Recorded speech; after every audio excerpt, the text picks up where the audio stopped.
Antes que nada, muchas gracias Carlos, muchas gracias Gloria por lo que hacen desde el Instituto Bulton. Me parece muy importante la continuidad que ha tenido esto de los diálogos para Córdoba, para nuestra Córdoba. Es muy importante tener este espacio para la reflexión, así que bueno, gracias por incluirnos. Gracias a la gente del Centro de Estudios Libre también por el esfuerzo puesto en este evento. Gracias a mis amigos de ADIR, que los veo por allí atrás.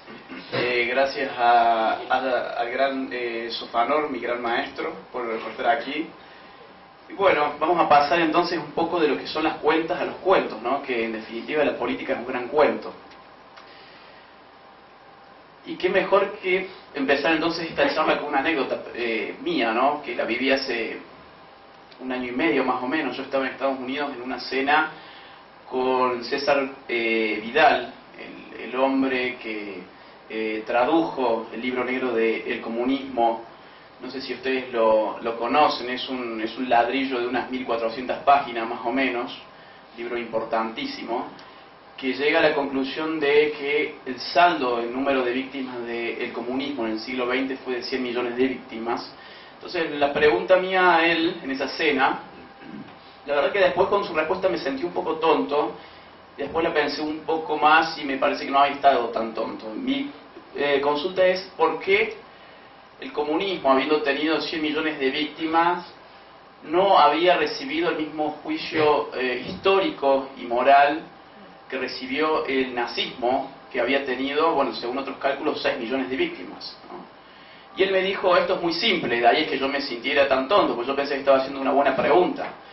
Él me dijo, porque ellos perdieron la guerra, claro, porque los nazis perdieron la guerra, y porque los comunistas la ganaron. Eso hubiese sido cierto si mi pregunta hubiese sido en el año 70, por ejemplo, en el año 80. Pero después del año 92, la pregunta y las respuestas tendrían que haber tomado, a mi juicio, otro carril. Porque el comunismo también perdió su guerra, perdió la Guerra Fría. Y sin embargo, el comunismo, digamos, sus ideas, por lo menos de justicia básica, siguen generando gran parte del sentido común, en términos de, como lo explicaba Gramsci, en nuestra sociedad del siglo XXI, al punto de que hemos tenido un fenómeno que se llamó el socialismo del siglo XXI, ¿no? Esta reedición.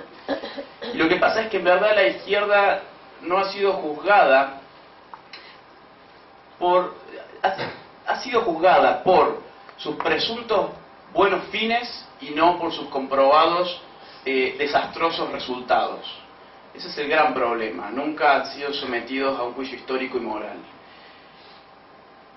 Y parte de ese problema ha sido nuestro, porque en medio del triunfalismo que siguió a la caída de la Unión Soviética, apareció un bestseller, que ya lo hemos hablado acá hace un año, que se llamó El fin de la historia y el hombre nuevo, que nos explicaba que el mundo había arribado a un punto de inflexión en el cual no había marcha atrás y que teníamos que sentarnos a descansar en un triunfo que realmente no fue. Y algunos años antes había surgido otro libro, también de Estados Unidos, de Daniel Bell, que se llamaba El fin de las ideologías, que nos explicaba que las ideologías en verdad ya no existían más. Y la verdad es que la realidad ahora, materializada en lo que fue y lo que es el socialismo del siglo XXI, nos muestra el error de esas dos tesis. Pero esto ya lo hemos discutido en algún sentido en este mismo salón.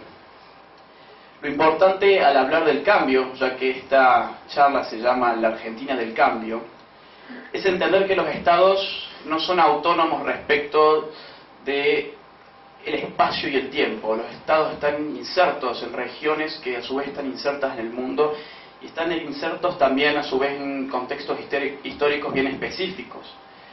Si esto es así, el cambio entonces no solamente se superdita a la Argentina. El cambio es un cambio que está aconteciendo en estos momentos a nivel regional. Si no basta con mirar los datos de la realidad de los últimos años. Los primeros países que le pusieron su freno a la chavización de sus espacios estatales fueron Honduras y Paraguay. Cada uno a su manera, como forma embrionaria, si se quiere, esta reacción contra el chavismo. Más acá en el tiempo, Maduro acaba de perder en diciembre del año pasado las elecciones para la Asamblea Nacional, una derrota histórica. Jamás en los años del chavismo la Asamblea no ha sido controlada por otras fuerzas que no sea el mismo chavismo. Su descrédito internacional está a las claras, está contra la espada y la pared. Venezuela está en el peor de sus momentos. En Ecuador, Rafael Correa perdió recientemente también las alcaldías nacionales.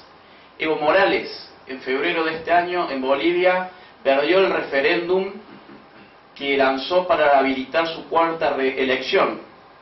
En Brasil tenemos a Lula procesado, juicio político de Dilma. En Chile, Bachelet la tenemos con su popularidad por el subsuelo y a su familia manchada con casos de corrupción que llegan a su propio hijo. En sentido opuesto, en Argentina tenemos la derrota del kirchnerismo en las urnas del año pasado, tenemos la caída en desgracia de aquella fuerza política que día a día nos trae nuevas informaciones sobre casos cada vez más escandalosos de corrupción. Sin ir más lejos, hoy hemos tenido uno. Y tenemos el Perú, donde la fuerza del socialismo del siglo XXI no llegó siquiera a la segunda vuelta, y la disputa del balotaje era entre dos fuerzas que eran todos menos de izquierda. Esta charla se llama, o incluye en su título, la Argentina del Cambio. Es por eso que es importante entender que la Argentina del Cambio se inserta en una región en cambio. Ahora bien, ¿qué es entonces el cambio?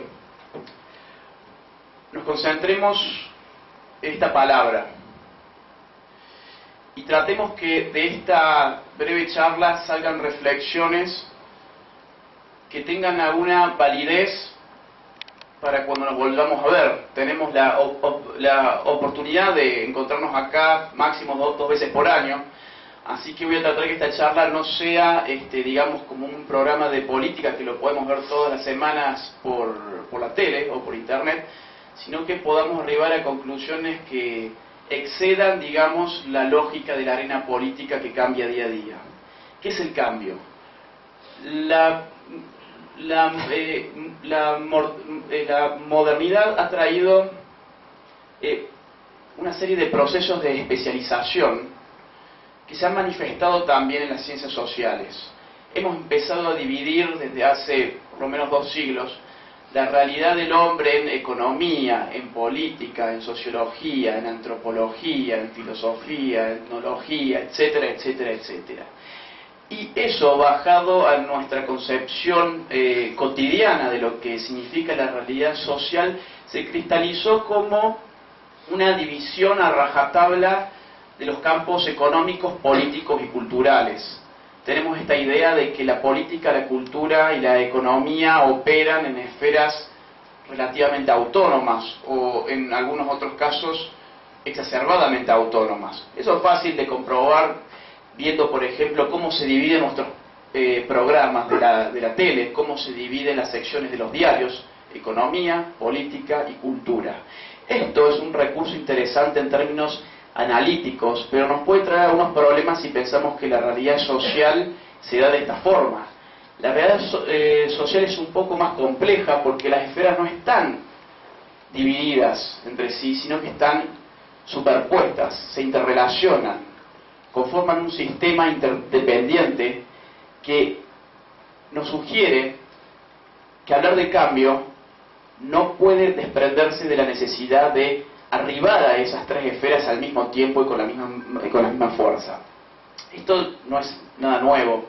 Ya un premio Nobel de Economía como Hayek decía que nadie que quiera ser buen economista tiene que estudiar solamente economía. ¿Y cómo no iba a ser así si el mismísimo padre de la ciencia económica, Adam Smith, antes que economista fue un filósofo moral?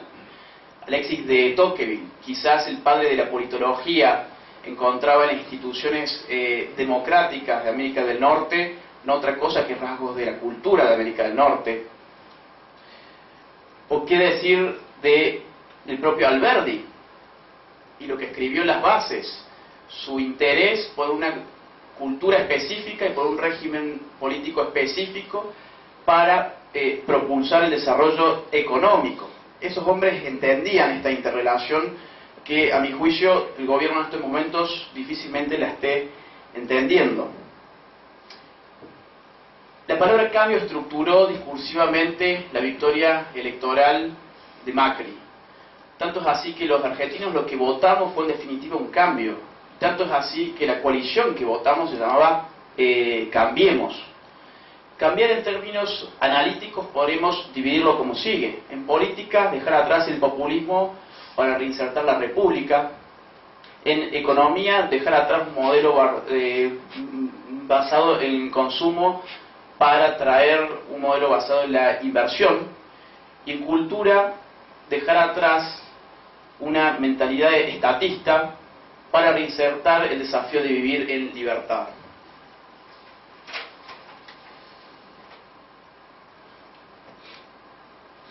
Hay una anécdota muy interesante que pasó en la historia en los Estados Unidos y que se materializó en una frase que seguramente muchos de ustedes la conocen. ¿Es la economía estúpido? Se lo dijo Clinton a Bush en la campaña del 92. Le gritó, ¿es la economía estúpido? Fue la frase que lo dieron como victorioso de ese debate. El problema que tiene Macri y que no tenía Clinton es que allí el problema político y económico, el problema de político y cultural estaba resuelto.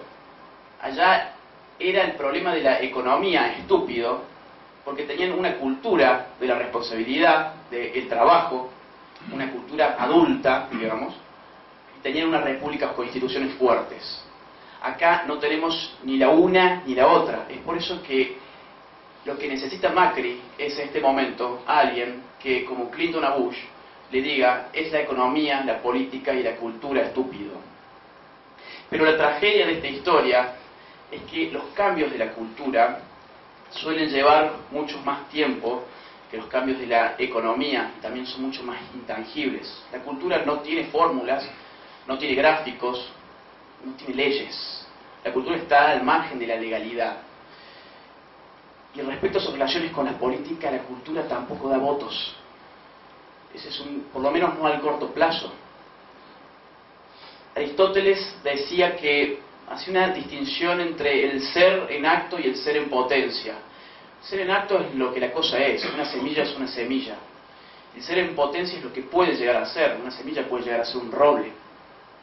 Nuestra Argentina en este momento como sociedad en acto es una sociedad adolescente, marcada por el capricho, por la irresponsabilidad, por el ocio, por el paternalismo. En potencia tenemos una, digamos, vista a largo plazo las posibilidades dentro del juego, de las contingencias, de llegar a una Argentina en potencia adulta, basada en la ética del trabajo, de la responsabilidad y del desafío de vivir al margen de lo que el Estado te puede dar, vivir con arreglo a los esfuerzos de cada quien. Ese me parece que es la mentalidad que predomina en los países que triunfan. Y cuando nosotros vemos esos países que triunfan y nos asombramos de los avances económicos y tecnológicos y del orden que allí impera, no estamos dándonos cuenta que en verdad de lo que nos estamos asombrando es de la mentalidad que fue capaz de crear esa materia. Ya decía el título de un célebre libro de Harrison, el subdesarrollo está en la mente. Hubo hace unos días una noticia muy interesante que seguramente la han escuchado más de uno de ustedes, de que en Suiza hubo un referéndum para aceptar o rechazar un subsidio universal de 2.250 euros por mes para todo el mundo. Y el 77% de los suizos le dijo que no. Imagínense, el 77%. ¿Se imaginan hacer ese experimento aquí en Argentina? Ahí se dan cuenta que el problema del subdesarrollo, como decía Harrison, está en la mente, ¿no? Y es que ellos no conciben la posibilidad de recibir a cambio esa cantidad de euros por hacer nada. En cambio acá se nos ha metido la ideología del paratodismo, ¿no? Esto de que las cosas serían gratis, cuando la verdad es que por ahora no hay nada gratis excepto el aire, Y no vemos eso, que si ellos triunfan es porque tienen otra forma de ver las cosas y tienen otras instituciones políticas. El problema fundamental, entonces, se sintetiza, yo creo, en esta palabra. ¿Cómo desde la política, que bajo las reglas de la democracia se genera incentivos contrarios a las modificaciones de la cultura, puede llevar a cabo modificaciones del orden cultural? Lo repito, ¿cómo una política basada en las reglas de la democracia puede llevar a cabo cambios culturales? ¿Y por qué digo que la lógica política de nuestras instituciones democráticas va a contrapelo de las posibilidades o de los incentivos de llevar a cabo cambios culturales? Es muy sencillo, porque los políticos, bajo este juego de votos, no son otra cosa que recolectores de votos. Ellos no están acá para cambiar la mentalidad de la gente, están acá para ajustarse a lo que la mente a lo que la mente de sus ciudadanos ya piensan y buscar los votos de sus ciudadanos. Porque el político que va a contrapelo del sentido común de una sociedad es el político que pierde. Esa es la regla. Ahora bien, ¿quiénes son los políticos que pueden cambiar? ¿Hay algún espacio para la política para cambiar la cultura? El kirchnerismo nos ha mostrado que sí. Y nos da pie a decir que los que pueden cambiar la cultura son, por un lado, los populistas y por otro lado, los estadistas. Que el kirchnerismo ha sido un populismo no es nada nuevo. Que ellos han cambiado en estos 12 años la cultura es algo que lamentablemente no se tiene tan en consideración. Estamos pensando más en la herencia de los números, quizás en la herencia de la corrupción, de la política, pero no de la cultura. Y yo creo que la peor herencia que ellos nos han dejado es la forma de pensar de nuestra gente. Si ellos han sido del tipo populista, Macri es del tipo estadista, esa es la pregunta que no tiene respuesta por ahora. No me animaría a decir que sí ni que no, pero si Macri es estadista, tendría que estar generando cambios también en este sentido. Hace unos días estábamos con López Murphy conversando en el Hotel Amerian y le consultaba a un liberal como él si él cree que el Estado tiene algo que hacer en la cultura, si él cree que la lucha cultural tiene que darse con arreglo a lo que Althusser llamó los aparatos ideológicos del Estado. Y él me dijo que, yo le entendí por lo menos que no, porque dice él que la lucha cultural se tiene que dar con arreglo a las herramientas de la libertad. Yo en esto dudo un poco más. A pesar de considerarme liberal, dudo un poco más porque creo que hay que ser un poco más práctico. Y creo que necesariamente el Estado, aunque no se lo proponga, con el solo hecho de ya tener un Ministerio de Educación, ya está generando cambios culturales. Creo que el Estado tiene que ser usado por los liberales para generar cambios culturales. No cambios que se promocionen a un gobierno, sino cambios a nivel de las ideas. Hemos estado 12 años con gente que ha utilizado el Estado y ha puesto toda la maquinaria estatal en función de eso. Nosotros, una vez que tenemos el Estado, ¿no lo vamos a usar?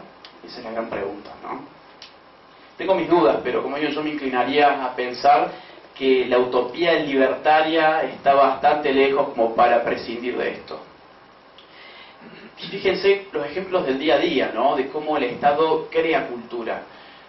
A muchos les llama la atención y hasta se ríen y hacen bromas porque dicen que cuando uno viaja a Estados Unidos se atiene a todas las normas sociales. No se excede ni una milla en los límites de la velocidad, se frena en cada esquina que tiene ese stop, que acá ni existe. ¿Por qué? Bueno, porque hace un cálculo racional, ¿no? Esto lo podría explicar bien con arreglo a las teorías del Homo economicus, ¿no? Hace un cálculo de ¿cuántos dólares tendría que pagar yo si yo me paso las millas? ¿Cuántos dólares tengo que pagar si no me freno? ¿Y cuántas probabilidades hay de que me pillen en esa actitud? Ahora bien, eso que para nosotros es un cálculo enteramente racional, para ellos se ha convertido en un modo de vida. Para ellos es una forma de cultura, es una manera espontánea, ya ni siquiera el cerebro funciona de esa forma. Ahí está cómo el Estado genera cultura con sus normas. Y bajemos a un ejemplo quizás un poco más refinado acá. Probablemente en Argentina seamos el país con menos respeto y que menos valoramos la institución de la propiedad privada. ¿Por qué? Hay dos indicadores que me parecen interesantes. En primer lugar, la presión impositiva de los últimos 12 años ha sido la más grande de toda nuestra historia y nadie ha hecho nada. Es más, se condenaba a los que salieron como Maslatón, por ejemplo, él trata sus formas, pero a hablar sobre una posible rebelión fiscal, ¿no? Por otro lado, somos el país que según la ONU tiene más cantidad de robos en toda Latinoamérica cada 100.000 habitantes. Y por último, fíjense las consecuencias las consecuencias políticas de esas formas de ver las cosas. Hemos sido el pueblo que ha cristalizado esa asquerosa frase, el roban pero hacen, ¿no? Lo que parece primar en la concepción del gobierno de Macri por ahora es lo que en la economía neoclásica se llamó el homo economicus, ¿no? Ese que está guiado, como hablamos hace un rato, solamente por sus cálculos racionales. Lo que tendría que hacerse es ver que el hombre no solamente es un animal economicus, sino que también, como Aristóteles dijo, es un sum politikon, un animal político. Y todavía más, el hombre es un animal simbólico, como dijo Cassirer. Separadas la cultura, la política y la economía, la maquinaria no funciona. Ahora bien, ¿cómo encarar desde la política la cuestión de la cultura? Eso daría diría un libro aparte, más que una charla. Hay algo que no les gusta a algunos amigos míos, pero yo lo digo y lo voy a decir ahora también, es que el primer paso que el gobierno tiene que hacer es crear su relato. Hemos asistido estos últimos años a la demonización de la palabra relato porque la hemos entendido como la disyuntiva entre la realidad y la ficción, ¿no? El relato pasó a ser parte de la ficción y, bueno, la realidad, aquello que capaz la técnica nos ofrecía. El problema es que la función del relato en la política no es mistificar, digamos, no es ocultar la verdad, sino es simplemente llenar de sentido extramaterial a la complejidad de la técnica material. Si esto es así, tendremos que llegar a la conclusión de que no hay política sin relato, porque lo contrario es tecnocracia, es gestión a secas. Esto tampoco es nuevo, esto tiene más de 2 milenios. Los griegos en la antigüedad ya unían la retórica con la política y los sofistas lo que metían justamente eran clases de retórica para la política. ¿Cuál es el problema de no tener un relato? Si es cierto que el relato no es la contracara de la realidad, sino que es la forma de explicar a la gente lo que está pasando con arreglo a palabras que ella entienda, ¿no? Porque fíjense qué interesante, si hay unanimidad en la crítica hacia el PRO es que no sabe comunicar. Esto lo van a escuchar de todas las filas políticas, de todas las fuerzas políticas, incluso del mismo PRO. No saben comunicar. Lo que no saben es hacer un relato, que es otra cosa. No saben comunicar porque no tienen relato. ¿Cuál es el problema de no tener un relato? Primero, hay 3. Primero, que la legitimidad del gobierno depende pura y exclusivamente de los resultados materiales. Y bolsillo lleno o bolsillo vacío se constituye en una realidad que no se asienta en una conexión de sentido atada a historias pasadas, a valores actuales y a un proyecto en común como nación. Es por eso que un relato fortifica la legitimidad de un gobierno. Y no hay política sin pasado, sin presente y sin futuro. Y el relato es justamente eso, la condensación de esos 3 tiempos. Si ustedes revisan los partidos, todos los partidos, con ciertas cuotas simbólicas, van a encontrar que tienen un pasado al cual mirar, o un pasado del cual vienen, tienen un presente para transformar y tienen un futuro que anhelar, ¿no? En el PRO se me hace un poco difícil encontrar estos componentes, y es porque no tienen todavía su relato. Segundo problema, tienen bases militantes débiles. Panebianco, que es un politólogo de Italia, distinguía entre los militantes arribistas de los ideológicos. Los arribistas son los que están ahí porque quieren esto, digamos, quieren el puesto, quieren el poder, quieren el estatus. Los ideológicos están ahí porque creen en el proyecto. El problema es, díganme ustedes, ¿cómo se fija una identidad política, sobre todo en los jóvenes, si no se les da formación política, si no se les da ética? El PRO tiene, yo sé, hace algunas semanas veía un curso de la Escuela de Formaciones del PRO que la daba este filósofo de Macri que se llama Alejandro Rosichner, que eran los talleres del entusiasmo, y los módulos eran, bueno, cómo ser feliz ante la vida, cómo ir hacia el éxito, etcétera, ¿no? Yo digo, bueno, eso es autoayuda, eso no es política. Y el tercer punto, y es el más jodido de todos, es que la ausencia del relato abre un espacio de significación para ser inscrito por el adversario. Quien no tiene relato deja la hoja en blanco para que se la escriba el otro.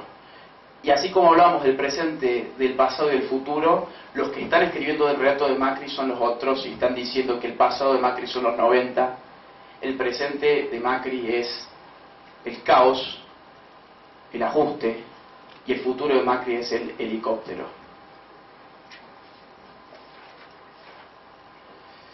Además de las funciones políticas, un relato tiene una función cultural importantísima, que es que un relato embrutece o educa. Relatos que han embrutecido han sido como los del kirchnerismo.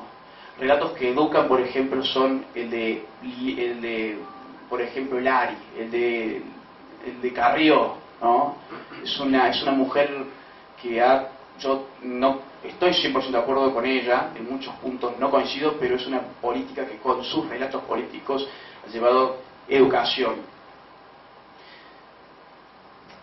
Para cerrar más o menos esto, siempre me gusta dar algunos puntos de lo que yo creo que tiene que, digamos, por donde creo que el cambio a nivel de nuestra cultura y nuestra política tiene que guiarse. Sobre economía ya habló Franco muy bien, son temas los cuales yo generalmente no me meto, así que me circunscribo a estas otras esferas, ¿no? Y quiero hablar sobre 6 puntos. Me parece que son los 6 puntos que predominan en las sociedades que triunfan, y son los 6 puntos que hemos perdido, y que si no se armonizan los cambios culturales de estos 6 puntos, difícilmente se tenga en política una república sana, y en economía una economía libre como muchos quieren y yo quiero, y seguramente muchos de los que estamos acá también. Número 1, volver a centrar al individuo como el protagonista de la sociedad, dejar atrás sujetos políticos ficcionales como el pueblo, por ejemplo, del cual se nos habló durante los últimos por lo menos 12 años, ¿no? El pueblo como sujeto político tiene que ser dejado de lado y tiene que volverse a creer en el individuo, porque solo la libertad genera esa angustia creadora que impulsa al desarrollo tanto individual como social. Y el individuo que está subsumido en la masa no es libre de ninguna forma. Número 2, y esto parece bastante básico, ¿no? Porque tiene que ver incluso con lo que los teóricos del Estado llaman los factores de estatalidad, ¿no? Hay que despatrimonializar y despersonalizar el Estado. Nuestro Estado moderno es el resultado de la despatrimonialización y de la despersonalización del Estado. Es algo que lo hemos perdido.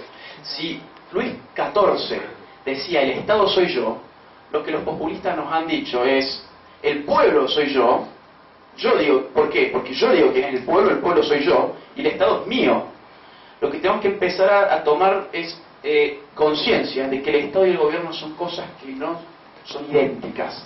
El gobierno es algo que ocupa el Estado durante un cierto periodo de años, pero después se va. El Estado excede los marcos temporales de una gestión. ¿Cómo, por ejemplo, hacer eso? Bueno, habría muchas formas, tiro ahora una para no irme por el tiempo, pero fíjense las cuestiones de la pauta oficial. Las pautas oficiales no son de Estado, son de gobierno. La gestión Kirchner, la gestión, Macri, la gestión... No, loco, basta de nombres, basta de símbolos, basta de colores, basta de banderas. Hay que delimitar lo que es el Estado de lo que es la gestión.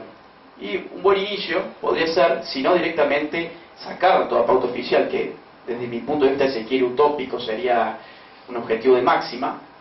Un objetivo de mínima podría ser generar esa diferenciación a rajatabla. Número 3, cambiar nuestra concepción sobre la competencia. Se nos ha enseñado que la competencia es una agresión. ¿Y el resultado de eso cuál fue? Bueno, la introducción del amiguismo político, el mercantilismo.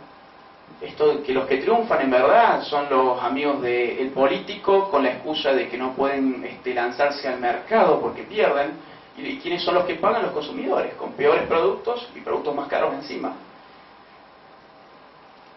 Pero la competencia, si se traduce de nuevo en nuestras tres áreas,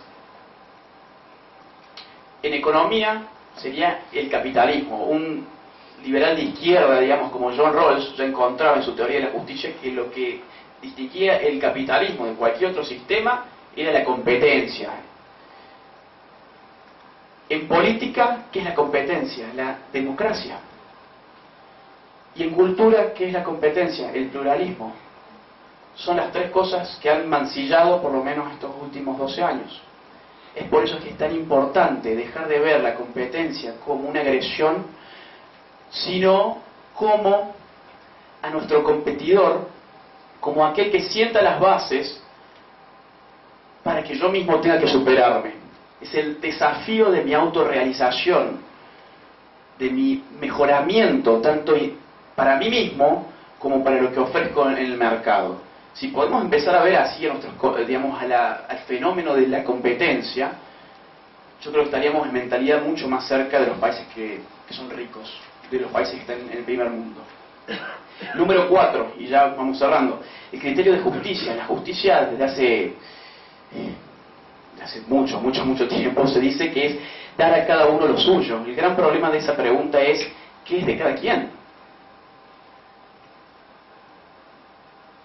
Lo que nos han enseñado ha sido una máxima marxista en estos últimos años, que lo nuestro es aquello que tenemos derecho por arreglo a lo que necesitamos, ¿no? Entonces, esta inflación de derechos ha provenido, fíjense ustedes, de una base ética y moral, es decir, de la cultura. Lo que tenemos que retomar es una ética de la meritocracia, una sociedad que premia a los que se esfuerzan y que ayude a los que se quedan un poco más atrás, y que no premie ni ayude a aquellos que han elegido el camino de no esforzarse, simplemente.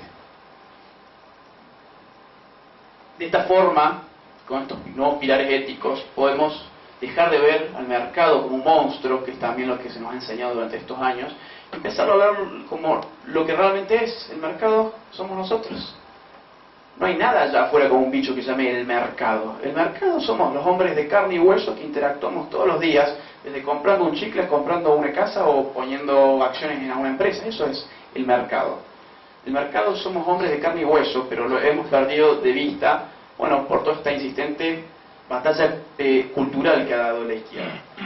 El número 5, fíjense esto qué importante, la ética del trabajo. Hace poco salió los resultados de la World Value Survey, que es una encuesta internacional que se hace sobre los valores que predominan en el mundo. Y nuestro país, fíjense qué curioso y cómo reafirmas todas estas tesis, nuestro país salió muy por debajo de nuestros vecinos, ya no hablemos de Suiza, ¿no? Muy por abajo de Chile, de México, de Perú, en lo que hace a los valores de dedicación al trabajo, ahorro y responsabilidad. O sea, los argentinos encuestados pusieron abajo de toda la lista de una serie de valores que se les ofrecía para ordenar, estos tres: dedicación al trabajo, ahorro y responsabilidad. Al mismo tiempo, el 50% de los argentinos consideró que para volverse ricos lo que hacía falta eran tres cosas: o tener suerte, o tener contactos, o ser un ladrón. Fíjense cómo se destruyó la ética del trabajo y cómo se pueden ver en trabajos como estos, ¿no? El último punto,